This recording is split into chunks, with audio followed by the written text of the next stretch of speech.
So on Friday, we started talking about polar coordinates, and we plotted some points, kind of talked about how the grid works. Today, we're going to graph some equations. All right, so our polar equations, or a polar equation, is an equation expressed in terms of r and theta. So instead of in terms of x and y, your polar equations are in terms of r and theta. So some examples could be r equals 3, theta equals pi halves, r equals 2 cosine theta, or r equals 2 sine theta minus 3, and there's other ones, but so they're still equations, but instead of x and y, we have r and theta. So we're going to start off with the simple polar equations that are just an r equals or a theta equals. So I want you to think about in the rectangular coordinate system, when we have x, y, we have some graphs that are just x equals and just y equals. If I graph a horizontal line, is that an x equals or a y equals? Y equals. Like y equals 3. And then we did this. This would be an x equals, so like x equals 2, whatever. So the nature of these, this means that whenever, so y equals 3, no matter what the x value is, y is always 3. No matter what the y value is, the x value is always 2, right? So we can lend that same thought process to these. R equals 2. That means the radius is 2. No matter what the angle is, the radius is 2. So when my angle is 0, my radius is 2. When my angle is pi thirds, radius is 2. Okay, I was checking the scale because it looks funny. Okay. When 2 thirds, it's 2 pi, it's 2, and all around. Okay, so what's that going to graph? A circle. If I filled them all in, I would get a circle. And sometimes I do them dotted because if I do them solid, then it doesn't look anywhere near like a circle. That one's not perfect, but you get the idea, right? We good with that? So then we have one that says r equals negative 4.5. So when the angle is 0, I'd go to 4.5, but it's negative, so I'd have to pass through the pole to get over here. When I'm at pi thirds, my radius would be 4.5, but I have to pass through the pole. Well, the same thing's going to happen. It's just that when you are plotting points, you kind of plot it inside out, but you're still going to end up with a circle. So it does not matter if the radius is positive or negative. You're still going to get a circle centered on the pole with whatever the radius is. This one I think I'll do dotted because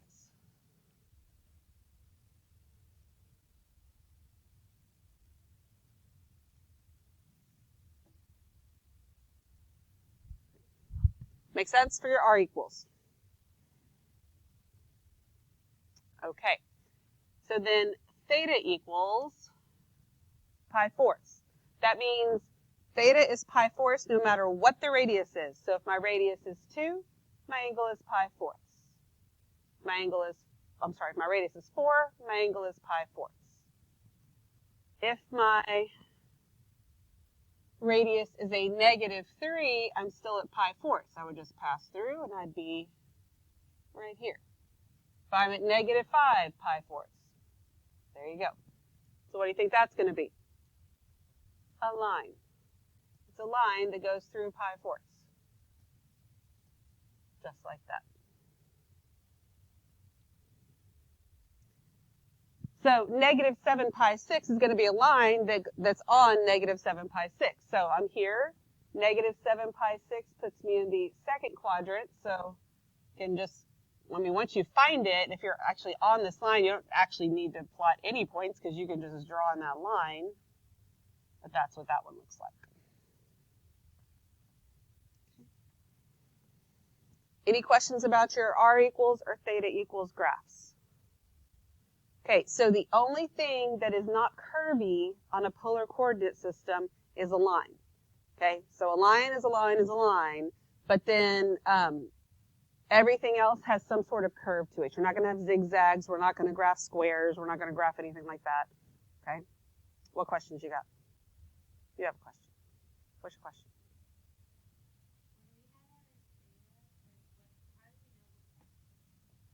Because theta is 7 pi 6 no matter what. I could plot every single one of these points.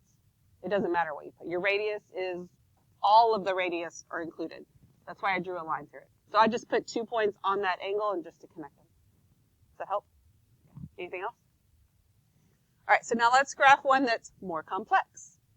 Here I have an r and a theta. So to graph the equation below, we're going to plot points using the table. So we're going to come up with the points that go in our table first. So our equation is r equals 2 cosine theta. So theta is 0. What's the cosine of 0? 1. And then 1 times 2 is 2. Okay. What's the cosine of pi 6? Square root of 3 over 2. I multiply that by 2 and I get square root of 3.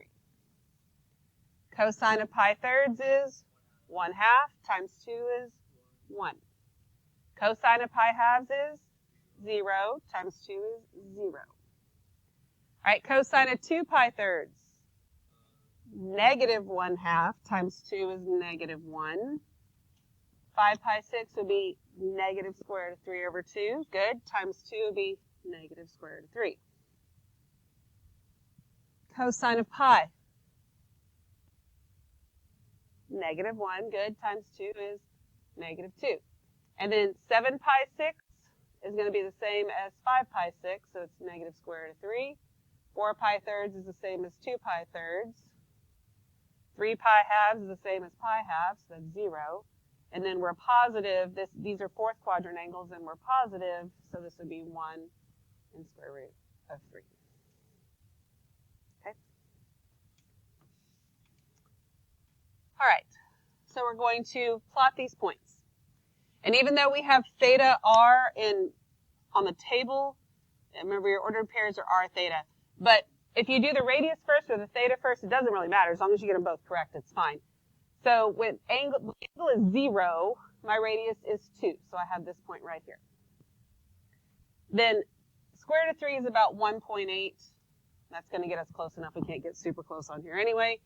So when you're at pi 6, these are counting by half. So this is 1.5. 1.8 would be right about there. Pi thirds would be at 1. Pi halves, we're at 0. 2 pi thirds, I'm at negative 1. So I go to 2 pi thirds. It's negative 1.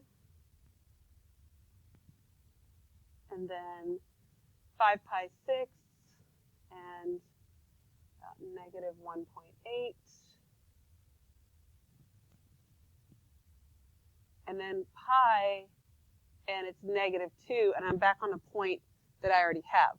When you're graphing these, once you hit a point you already have, as long as you've done it correctly, you're about to just start repeating right over it. So we really didn't even need this second column, but I wanted you to see that as well. Okay, so now keeping in mind that that this is not going to be a hexagon, because that'd be a really good guess, but we don't have anything pointy. Everything is curvy. What do you think this will probably be? A circle. If we actually plotted other points in here, I'd have like 1 here and 1 here, and it's going to be a circle. So with those 6 points, you just do the best you can to get something that looks like you're attempting a circle. It might kind of look like an egg. Mine's not as bad as it usually is.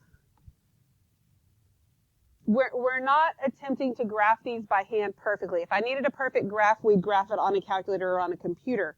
But the important thing for us here is to understand where it is on the graph, what the shape is, and like what the diameter is. All that stuff is way more important than getting a perfect circle. But we good so far? Okay. So this is a cosine graph. Notice that we had a circle up here, and these circles are centered on the pole. This circle doesn't have the center on the pole. The center is on the polar axis, okay, which is like the x-axis if we're thinking x and y, right? And on a unit circle, is cosine your x value or your y value? Cosine is your x value, and that's why it looks like it's laying on the x-axis. It's not really an x-axis, but okay. All right, questions? Okay, so let's go. We're going to jump to number 8. I should have reordered these, and I didn't. So we just did cosine. We're going to do another cosine, knowing what I just said here. And we're not going to have to plot all 6 of those points every time, okay? One of the things with these graphs, just like if I said you're going to plot, or you're going to graph at y equals x squared, okay? Even if it's 3x squared plus 2x minus 7, you should at least know that it's going to look like a what? Oh, I'm sorry. That was a trick question. I didn't mean for it to be a trick question, and it came out like one. If we were in the rectangular coordinate plane, I know, I should have made myself clear. I was like, circle? Where are y'all from? No, I'm sorry. If you were in the rectangular coordinate system, and I said you're going to graph something that's y equals x squared plus 3x plus 2, what's it going to be? Don't y'all know these things? X squared? A circle! It's going to be a line. No, it's going to be a parabola, right? Because you know if you have an x squared graph, it's a, y'all know this, right? Whew, okay. Because, and you know if you're going to graph a cubic, like basically you know the parent functions. So with the polar, same kind of thing. If you just have some number like a, says cosecant, but if I have a times cosine theta, you know it's going to be a circle, and you know it's not going to be centered on the pole, but it's going to be touching the pole, all right? So if you at least know that much, you don't have to graph every single point. Do the easy ones. What's the cosine of 0? 1. So negative 3 times 1 is negative 3. So when the angle is 0, my radius is negative 3. So go 1, 2, 3. It's over here. What's the cosine of pi halves? 0. 0 times negative 3 is 0. Okay? So you know that it's a circle. You have the 2 main points, right? You have the endpoints of the diameter. And you know it's going to be laying on the x-axis. It's not really the x-axis. Then you can just do your best to sketch a circle. I know you don't know where these points are specifically, but that's okay. Because again, we're not trying to get it perfect. We're not going to get it perfect by hand. That's the general thing you need to know. Where it is, that it would be laying on the polar, or on the theta equals 0, and what the diameter is. So notice, since this is 3, that's the length of your diameter. Okay? So let's go up here to where it says r equals a cosine theta. This is a circle with the center on theta equals 0, and a is the diameter.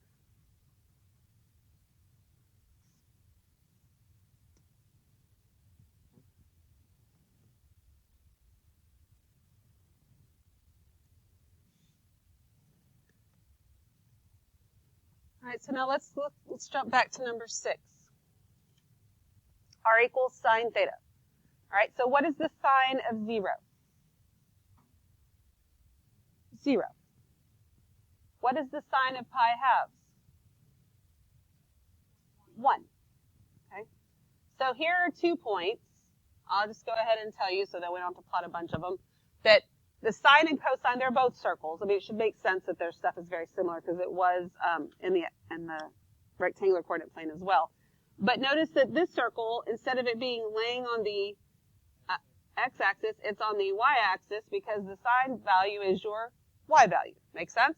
So then if we have those 2, that's the endpoints of the diameter. You just do the best to draw a circle. As long as it looks like you're trying to do a circle and you have the key points in place, that's good. All we really care about is that it's on the pi halves, and you got the correct diameter, and you can understand all that stuff from the graph. Okay? All right, so then you try number 7.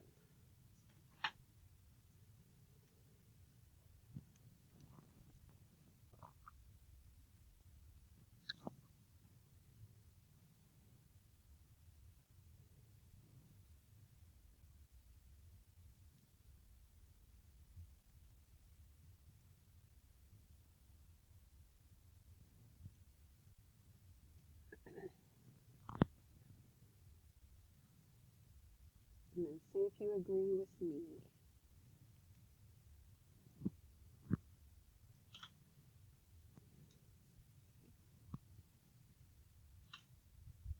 So just like with the cosine, this is your diameter. And since it's negative, where you're like on the negative part of it, okay, diameter is 2, that's what your circle looks like, okay? These are still the very basic graphs. All right, so this is a circle with center on theta equals pi halves and A equals the diameter.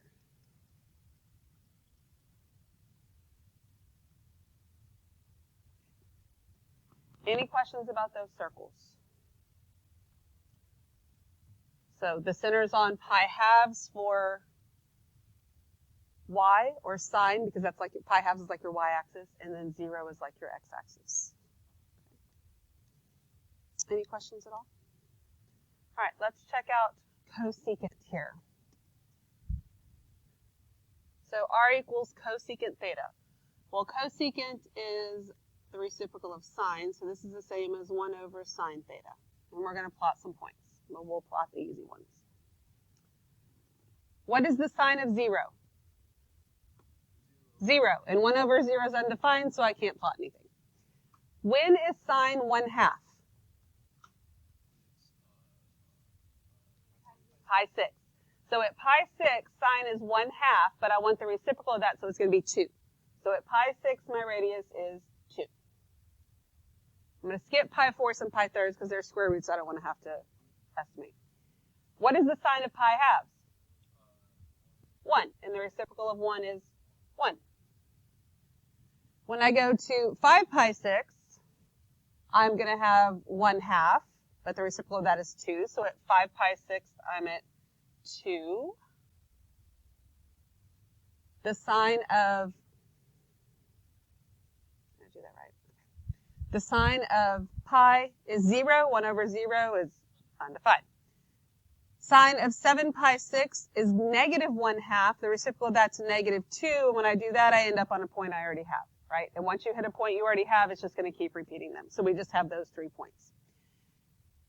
What do you think, just based on these 3 points, that this looks like it's going to be? A line. And it's a line, okay? It's a horizontal line.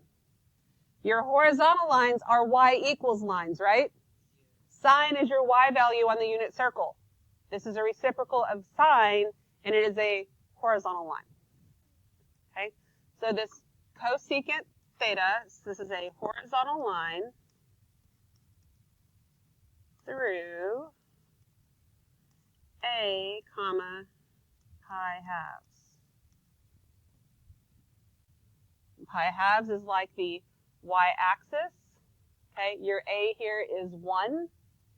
So at pi halves, your radius is 1, and then you just have a horizontal line through that point. Okay, everybody okay with all that? All right, so then let's look at secant. R equals 1/2 times 1 over cosine theta. All right, so cosine of 0 is 1. Reciprocal of 1 is 1. Multiply that by 1/2, and you get 1/2.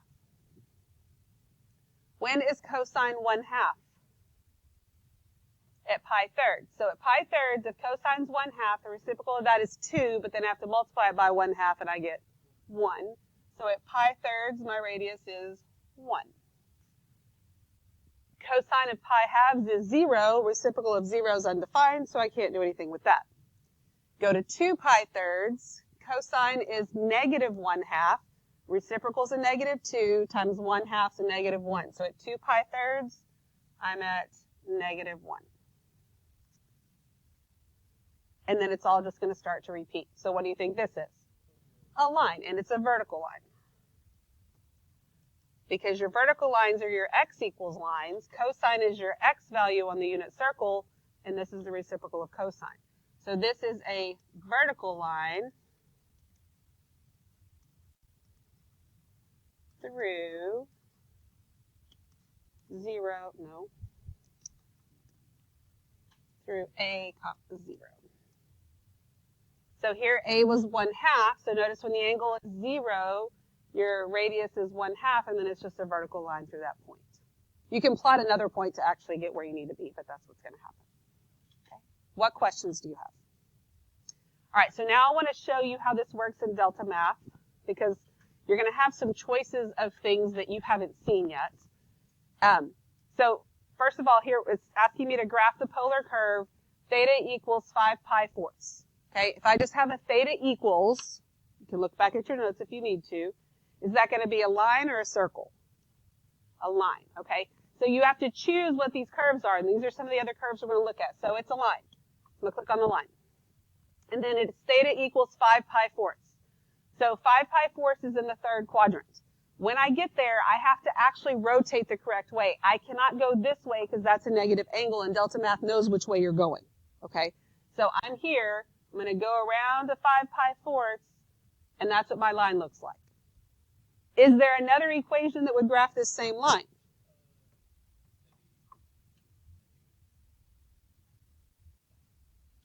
Negative 3 pi fourths or positive pi fourths, right?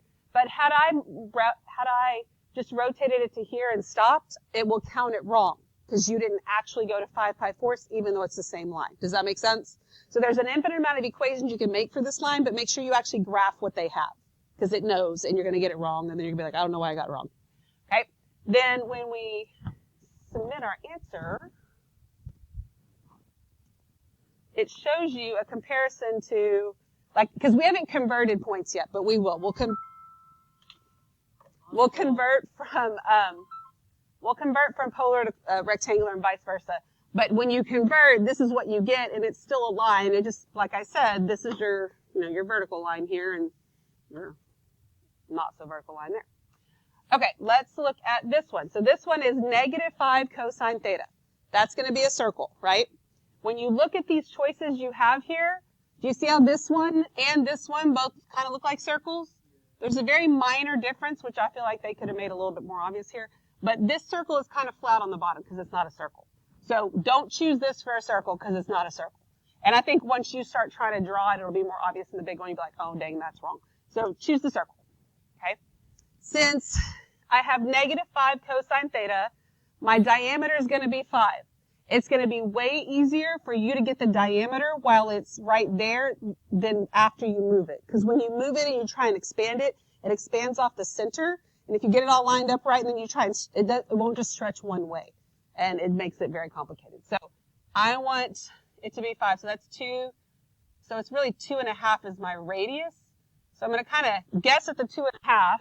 And then once I move it, I might be able to tell a little bit more. Since it's a cosine, I know the center is on y equals 0. So if I move it over here, it's got to touch the pole. Looks like I'm probably right there on 5. Is this in the right place now? If it's negative 5 cosine theta. No, because this is positive 5 cosine theta, right? So I should have moved it over here. There is, but you can, yeah, as long as it looks to you like it's on there, they're pretty forgiving. You just can't be off too much. Yeah, it's a good question because it's like, because it doesn't stop exactly, but if you get it on there, you should be fine. So one thing I really like about this is after you do this, and really whether you get right or wrong, it shows you, so instead of it just being graphed like the lines, we're going to be able to control it. But if I convert, or no, not if I convert, but if I have r equals negative 5 cosine theta, or y equals negative 5 cosine theta, remember your cosine graph looks like this, right? But it's negative, so it's going to look like this. So it's going to draw that graph as it plots these points. And if we were to convert these points to polar, this is what happens, and it's where it's coming from. Okay, so it's just like the two compared. They graph different things, but they would have the same information in them. Okay? All right, and then the last one, if I have just r equals 2, what is that? A circle, so I click on my circle. And then this one is centered at the pole, so all I have to do is stretch it out to get a radius of 2. And then I can submit. And then once again, it will do r equals 2 and y equals 2 at the same time. You can just see how they're compared to each other. Okay? What questions do you have? Anything? All right, good deal. So you have about 7 minutes or so. That's definitely enough time to get into delta math and start working on that.